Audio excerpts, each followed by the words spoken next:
इस पूरे घटनाक्रम पर चर्चा करने के लिए हमारे साथ खास मेहमान जुड़ रहे हैं। हमारे साथ मेजर जनरल ध्रुव सी कटोच साहब हैं, जो कि निदेशक हैं इंडिया फाउंडेशन के। आपका बहुत बहुत स्वागत है कटोच साहब एनडीटीवी इंडिया पर। आपसे समझना चाहेंगे, अब से कुछ देर बाद नैन्सी पेलोसी पहुंचने वाली हैं ताइवान। चीन लगातार इसको विरोध कर रहा है। हमने समझाया है दर्शकों को कि किस तरह के कदम चीन उठा सकता है। आप इसको कितना गंभीर मानते हैं, क्योंकि पहले ही जो रूस यूक्रेन का युद्ध चल रहा है उसके कारण दुनिया के सामने एक संकट चल रहा है। शुक्रिया।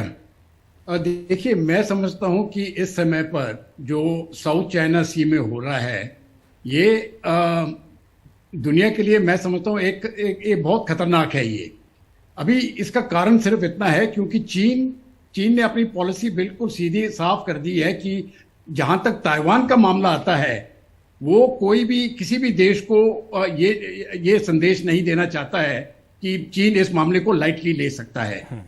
तो इसीलिए उन्होंने ये धमकी दी।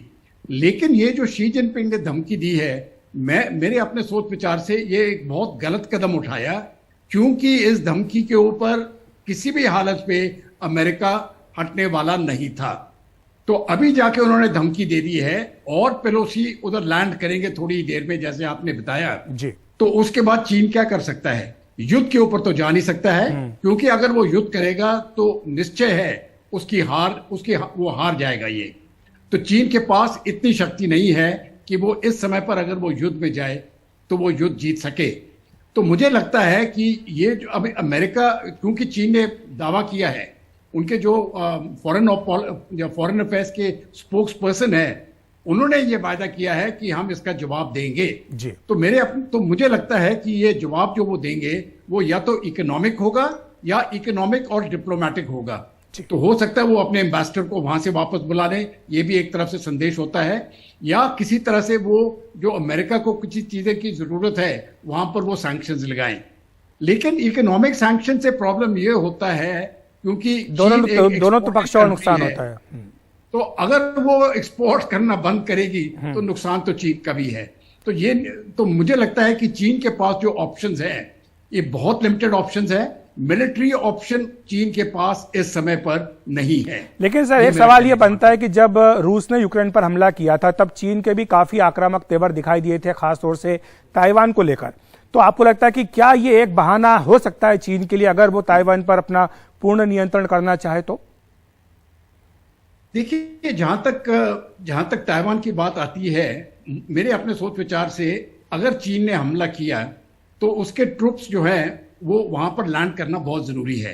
तो या तो बाय एयर जा सकती हैं ये, या तो बाय शिप जा सकते हैं जो लैंडिंग ट्रूप्स है। अगर इसके अलावा और कोई तीसरा रास्ता नहीं है, क्योंकि ताइवान जो आइलैंड है, एक आइलैंड देश है, उसके और चीन के बीच में 100 किलोमीटर से ज्यादा समुंदर है। तो अगर वो बाय शिप आने की कोशिश करेगा तो मुझे लगता है कि ताइवान के पास इतनी काबिलियत है कि वो उस हमले को रोक सके। और अगर वो बाय एयर आने की कोशिश करे तब भी जाके चीन को बहुत भारी नुकसान उठाना पड़ेगा। इस समय पर जो चीन कर रहा है वो air defence identification zone, ADIZ जिसको कहते हैं, उसको वायलेट कर रहा है। लेकिन ADIZ ये उसकी एयर स्पेस नहीं होती है। तो एयर स्पेस जो देश का होता है, जो वो उसकी जो फिजिकल जमीन की टेरिटरी है, और जो बिल्कुल 12 नॉटिकल माइल्स का जो एरिया है वो उसकी मानी जाती है। 200 नॉटिकल माइल तो उसका इकोनॉमिक जोन है, लेकिन उसका जोन नहीं माना जाता है। तो ये जो आइडिस है ये बड़ा है, लेकिन जो एयर स्पेस है ताइवान की, वो चीन ने इस समय का पहले भी और अभी भी वायलेट नहीं की है। मुझे पूरा भरोसा है कि अगर वो वायलेट करने की कोशिश करेगा तो ताइवान उसका जवाब देगा, और ये जवाब चीन को बहुत महंगा पड़ेगा। इस समय पर मुझे लगता नहीं है कि चीन के पास वो मिलिट्री ताकत है कि वो ताइवान को टेक ओवर करे। इसमें मेरे अपने सोच विचार इसमें अमेरिका की क्या भूमिका हो सकती है? क्योंकि जो बाइडेन का जो बयान आया था कि अगर हमला करता है तो हम सैन्य मदद करेंगे, इसमें हिस्सा लेंगे, बाद में सफाई भी दी गई। तो अमेरिका क्यों ये जानबूझ करके जोखिम मोल ले रहा है? क्यों वो, अगर आपको लगता है कि वो क्यों चीन को उकसा रहा है, क्यों वन चाइना पॉलिसी को वो वायलेट करता हुआ दिखाई दे रहा है?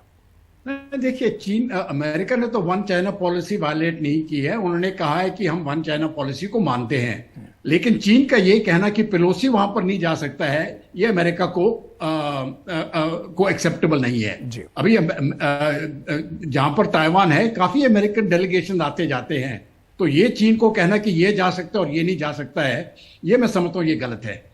तो जहां तक चीन की बात है, जो मैं एक और पॉइंट देना चाहता था, जो चीन की बात है, अगर वो टेक ओवर करना चाहते हैं ताइवान को, तो मिलिट्री टेक ओवर इस समय पर मुझे लगता है उनसे नहीं होगा, क्योंकि जो अमेरिकन सपोर्ट होगा, सबसे महत्वपूर्ण सपोर्ट जो होता है वो इंटेलिजेंस का सपोर्ट होता है। अमेरिका की तरफ से पूरी इंफॉर्मेशन, जो चीन के मिसाइल्स हैं, जो उनके आर्टिलरी गन्स है, जो उनके शिप्स है, जो उनके एयरक्राफ्ट है, सेकंड बाय सेकंड उसकी डिटेल ताइवान के पास होगी, क्योंकि वो इंटेलिजेंस अमेरिका देगा। और ताइवान के पास वो ताकत है इसको एड्रेस करने की। क्या चीन के पास ये ताकत है इतने लॉसेस सफर करने की? मुझे लगता नहीं है कि उनके पास वो शक्ति होगी, क्योंकि लॉसेस जो होंगे, जो नुकसान उनको उठाना पड़ेगा, वो बहुत भारी होगा। तो अगर चीन कुछ करता है, मुझे लगता है वो पॉलिटिकल टेक ओवर करने की कोशिश करेगा, जिससे कि ताइवान के अंदर ही वो इस प्रकार का सिचुएशन करने की कोशिश करेगा कि वहां के जो पॉलिटिकल लोग हैं, जो पॉलिटिकल पार्टीज है, वो खुद ब खुद चीन का साथ देने के लिए तैयार हो जाए। हमने कटोच साहब, मुझे लगता है ताइवान के लिए नहीं है। जी, हमने कटोच साहब जिक्र किया था कैसे जो शी जिनपिंग हैं, चीनी राष्ट्रपति, वो दबाव में हैं, क्योंकि पार्टी की मेजर कॉन्फ्रेंस होने जा रही है, मीटिंग हो रही है, उनका जो तीसरा टर्म है वो दांव पर लगा हुआ है। क्या आपको लगता है ये भी एक कारण है कि वो जो राष्ट्रवाद का मुद्दा चीन का उठाते रहे हैं, जिसकी बात करते रहे, इसके चलते वो ताइवान को लेकर इतने ज्यादा आक्रामक हो रहे हैं? नहीं, देखिए, जहां तक ताइवान है, ये तो बहुत सालों से चीन के लिए ये मुद्दा बना हुआ है कि ताइवान हमारा है और हम इसको वापस लेंगे। तो जहां तक चाइनीज पॉलिसी है, शी जिनपिंग से भी पहले ये पॉलिसी चलती आ रही है, तो ये शी जिनपिंग में ये पॉलिसी उठाई नहीं है।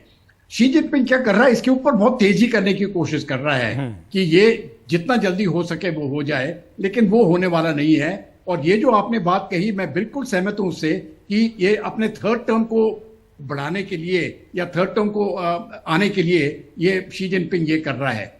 मुझे लगता है ये डबल एजेड वेपन है। अगर सफलता नहीं मिली तो इसको हार भी मानना पड़ेगी, और किसी ना किसी कारण वो फेस जो होता है ना, जैसे कि हम कहते हैं, जो चीनी लोग होते हैं, जो खास करके चाइना में फेस जो होता है वो बहुत बड़ी चीज होती है।